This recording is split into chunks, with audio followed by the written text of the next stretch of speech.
Believe it or not, this entire shrimp colony started with just 10 little guys in a bare tank. I thought breeding them would be a total nightmare, but I accidentally stumbled upon a simple method that turned this handful of shrimp into an army. If you stick with me, I'll show you the exact, almost effortless setup. I used to go from 10 shrimp to over 1,000. When I first brought home that little cup of cherry shrimp, I was convinced I was in way over my head. I'd seen all the forums and videos that made it seem incredibly complicated. GH, KH, pH, TDS. It honestly felt like you needed a chemistry degree just to keep them alive, let alone get them to breed. For the first few months, absolutely nothing happened. The shrimp were just there. The population wasn't growing at all. I was doing everything I thought you were supposed to do. Weekly water changes, carefully measuring out their food, and constantly checking the temperature. I was right on the verge of giving up. Then life got busy. I had to go away for a while and couldn't keep up with my super careful routine.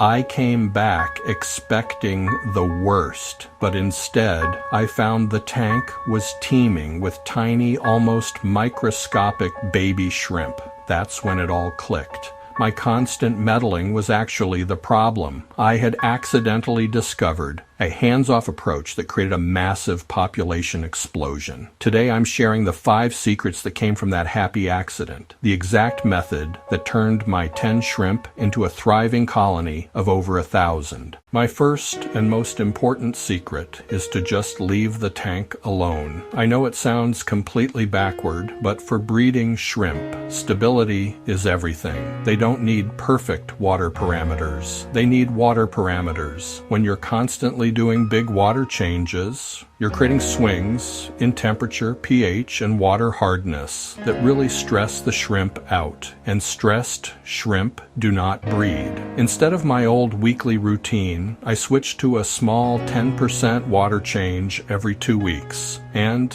I make sure to add the new water back in very slowly. Don't chase perfect numbers with a bunch of chemicals. Just pick a clean, dechlorinated water source. Let your parameters get established, and then keep them as stable as you possibly can.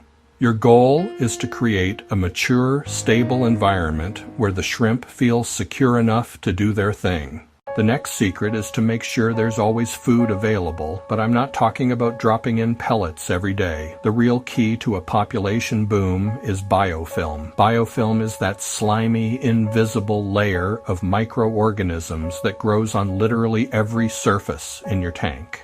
And it's the #1 food source for baby shrimp. So how do you create this all-you-can-eat biofilm buffet? First, get a sponge filter. A sponge filter isn't just for filtration, it's a 5-star restaurant for shrimp, providing a massive surface area for biofilm to grow on. Second, add natural stuff to your tank. Indian almond leaves, cholla wood, and other botanicals are fantastic because as they break down, they grow biofilm and become a food source themselves. Your adult shrimp will graze on them, but more importantly, the microscopic food they create will be ready and waiting for the shrimplets the second they hatch.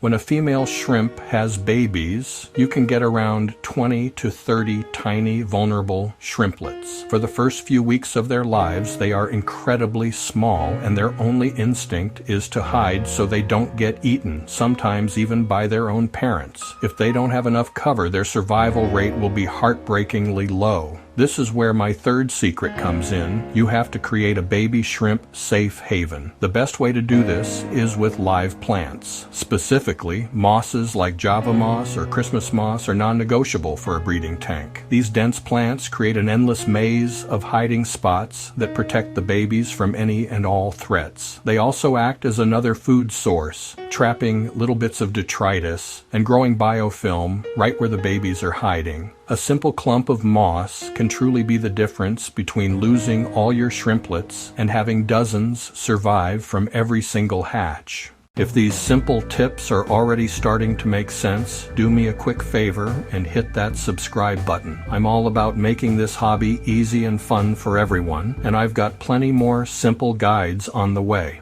You really don't need to buy a ton of expensive, high-grade shrimp to start your army. My fourth secret is to focus on getting the crew, not the biggest one. I started with just 10. What's important is that you get a healthy mix of males and females. Females are usually a bit larger, more colorful, and sometimes you can see a yellow saddle on their back, which is where their undeveloped eggs are. Males tend to be smaller and not as brightly colored. A good ratio to aim for is about 1 male for every 2 or 3 females. This ensures the females don't get stressed out by too many males competing to mate with them. I also recommend starting with younger shrimp. They are generally hardier and adapt to new tanks more easily, which means less stress and a much better chance they'll settle in and start breeding quickly. Once my tank was stable, full of biofilm, and had plenty of hiding places, the breeding started on its own. But there was one final gentle tweak I made that really kicked things into high gear. This is my fifth and final secret, a simple, surprising breeding trigger.